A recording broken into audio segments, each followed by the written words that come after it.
Rachmani, Anghissà e Juan Jesus. Perché? Così, se non siamo andati in Serie B quest'anno andiamo l'anno prossimo.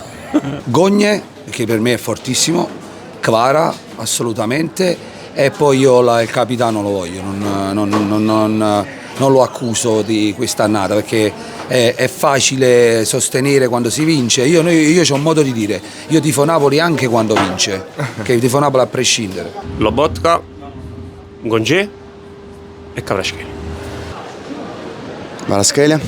Lobotka, Kvaratskhelia e Raspadori. Perché questi tre? Perché secondo me sono gli unici che hanno dato il massimo, e anche Simeone aggiungerei, hanno dato il massimo quando sono entrati a giocare. Gonge sicuramente, perché vedo un profilo molto interessante, giocatore molto di gamba e forte, ma dare anche una possibilità a Lindstrom magari, e se il Napoli cambiasse modulo con 4-2-3-1 farei giocare tipo Raspadori dietro la punta, perché punta non mi piace Raspadori, quindi ti faccio giocare sotto punta. I tre nomi per me Di Lorenzo, perché quest'anno è un anno particolare, ma poi Di Lorenzo comunque sono una decina d'anni che tira la carretta, quindi forse l'errore è stato non farlo riposare nei momenti opportuni.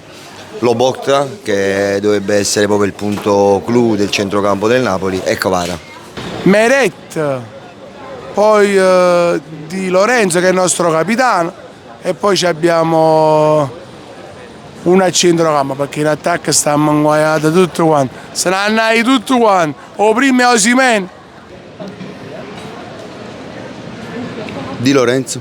Kvaratskhelia, poi Lobotka e...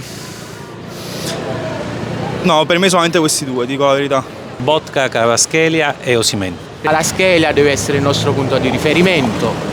Centrocampo Lobotka dovrebbe essere il perno del centrocampo del futuro, sperando che rimane.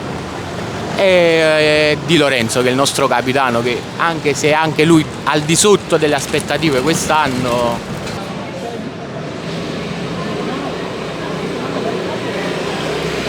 E Lindstrom.